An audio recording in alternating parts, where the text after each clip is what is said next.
ඔබ දැකලා තියෙනවද මිනිහක් එම්බාම් කරනවා? මැරෙන්න කලින් ගිහිල්ලා බලන්න. මිනිහක් එම්බාම් කරනවා දැකපු නැති බුද්ධෝත්පාද කාලයක ඉපදිච්ච මනුස්ස ජීවිතයක් හිස්. නංග අඳුරන මල් ශාලාවක ගිහිල්ලා ඒගොල්ලන්ට කියන්නේ මිනිහක් කපන දවසක මට චුට්ටක් කෝල් එකක් දෙන්න. එතකොට යා කෝල් කරනවා මේ මිනිහක් නම් ඇවිල්ලා තියෙනවා එනවද? එතකොට යන්න. ගියයින් පස්සේ අර එළියේ තියෙන මිනි වීදුරු ගහලා තියෙන පෙට්ටි තියලා තියෙන කෑල්ල නෙමෙයි. ඒක පිටිපස්සේ තියෙන පොඩි කාමරයක්. ඕගොල්ලන්ගේ ගෙදර තියෙන වැසිකිලි කාමරය වගේ. ඒ වගේ පොඩි ඒක අඩි 7යි විතර. ඒකේ තියෙන පොඩි මේසයක් මෙච්චරක් විතර පළල අඩි 6ක් විතර දිග. මාළු කපට ලෑල්ල වගේ. සම්පූර්ණ ටයිල් කරලා තියෙනවා. ඔබේ දුව මැරුණොත් ඔබ මැරුණොත් ඔබ අරන් ගිහලා ඒකට දාලා අර ડોක්ටර් මෝචරියෙන් කපපු එක. මේ මෝචරිය කියන්නේ මල් ශාලාව නෙමෙයි. මෝචරිය කියන එක දෙන්නේ ස්පිරිතාලේ.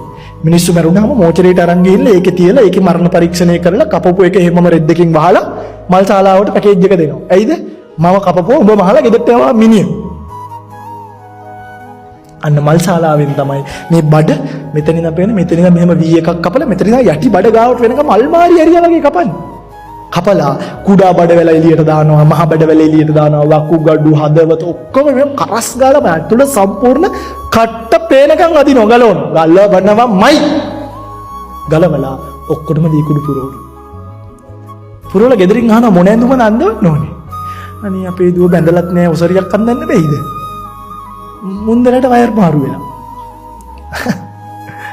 ඔසරිය අනේ අපේ තාත්තා කළු ඇඳුමට තමයි හරිම ආස කළු පාට ටයි කෝට් එකක් අන්නේ මොකද? ඔන්න දැන් මේගොල්ලෝ ඇඳුමත් තෝරනවා. අරගොල්ලෝ මොකද කරන්නේ? එහෙනම් අපි අඳමු කියලා. දැන් අපි හිතමු කාට හරි සර්මයි ෂර්ට් එකයි ඇඳුවා කියලා. කලිසමක් කියලා හිතන්නකො. කලිසමක් ෂර්ට් එක ඕගොල්ලන්ට ඔය පේන මිනිහ කොච්චර බොරුවක්ද කියලා බලන්න. මේක තමයි යථාර්ථය.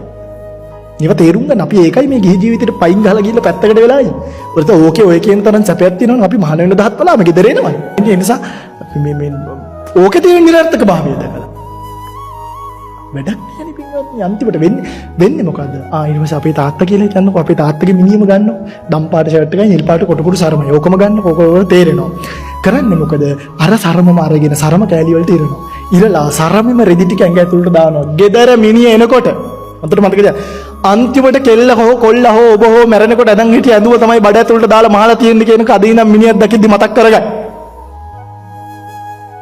ඒ සරමෙන් මේ රෙද්ද මිරලා ඇඟ ඇතුළට දාලා මහලා ඉවරලා පිටින් කලිසම් එහෙම අන්දන්න බෑ මිනිහ ගල් වෙලා තියෙන්නේ. ඒතර අතපය එහෙම මෙහෙම හදන්න නිකම් බෑ ගල් වෙලානේ තියෙන්නේ. ඒගොල්ලෝ කරන්නේ මිටි අරගෙන මෙතනින් කඩනවා ටකස් ගාලා. මෙතනින් කඩනවා කටස් ගාලා. මෙතනින් කඩනවා උකුළු ඇට වලින් කඩනවා දනිස් ඇට වලින් මෙහෙම අනිත් පැත්තට මෙහෙම නමල කඩනවා මෙහෙම එල්ලි තියෙන පිනෝකියෝ වගේ.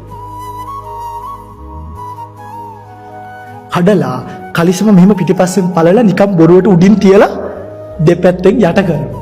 ඉස්සරම මලගෙවල් වල මිනිස්සු බීලා රණ්ඩු වෙලා මිනි පෙට්ටිය එල්ලෙද්දි ඇඳුම බුරුල් වෙනවා දැකලා තියෙනවා මම එකම එක තැනකදී මගේ සීයාගේ මලගෙදරදී සීයාගේ ඒ කියන්නේ අම්මගේ පැත්තෙන් හොදේ සීයාගේ මලගෙදරදී සහෝදරයෝ 10 දෙනෙක් මිනිහ උස්සනකොට උස්සන්න දෙන්නේ නැතුව එක එක්කෙනා මිනිහට අත දැම්මා. අත දානකොට මට හොඳට මතකයි මල් ශාලාවෙ එක්කෙනා දඟලන්න එපා. මම පොඩි එතකොට දඟලන්න එපා. ඇඳුම බුරුල් වෙනවා කියලා ඒගොල්ලෝ වහගෙන ආපහු ඇඳුම යට කරා. බලන්න පින්වත්නි ඔබ මේ යථාර්ථය අමතක කරලා දාලා ජීවත් වෙන්න. මෙන්න මේ ඔක්කොම ටික හොඳට දැනගත්තට පස්සේ පින්වත්නි මට මේ කය ගැන තියෙන පිළිකුලක්. කවදා හරි මේ කය හාමුදුරුවෝ මැරිලා එම්බාම් කරනවත් මම දැකලා තියෙනවා. මට ඒ චිත්‍රය තියෙනවා. අනේ හාමුදුරුවෝ කියලා නෑ ගියායින් පස්සේ සිවුර අයින් කරලා සම්පූර්ණ ඇඳුමක් නැතුව නිරුවතින් තමයි අර පිටිපස්සේ දුව පුතා හාමුදුරුවෝ කතන්දරේ ඒව නෑ. සම්පූර්ණ ඇඳුම් ඔක්කොම අයින් කරලා ඔය හතර ගාතේ දාලා මැරිච්ච මිනිහ නිරුවතින් තියලා තියන්නේ. ධම්මවිජය හාමුදුරුවෝ මැරුණා රෙද්දක් දාන්න ඕනේ ඒව නෑ මිනිහට.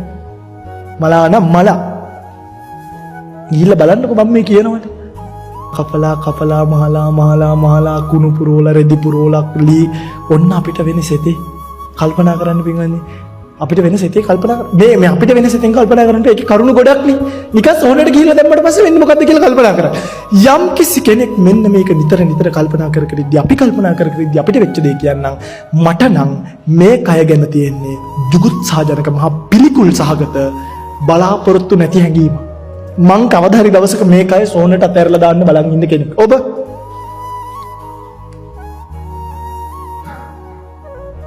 කරන්න දෙයක් නැහැ නේ හාමුදුරුවනේ වෙන. ඕගොල්ලෝ ඉන්නේ එහෙම තැනක. මම ඉන්නේ වෙන කරන්න දෙයක් නැහැ කියන තැන නෙමෙයි. අනිවාර්යෙන් කවදා හරි දවසක සෝනට මේක අතහැරලා දානවාමයි කියන තැන. ඕගොල්ලෝ ඉන්නේ වෙන ඔප්ෂන් එකක් නැහැ නේ ආබුදුරනේ. අපිටත් ඉතින් යන්න උනොත් යන්න වෙනවනේ. ඕගොල්ලෝ තාම මේක අතාරින්න සූදානම් නැහැ. මේක හරියට දැනගෙන මේක අතාරින්න තැනකට මනස ගේනකම් මිනිස්සුන්ට මේ සංසාරේ නිදහසක් නැහැ.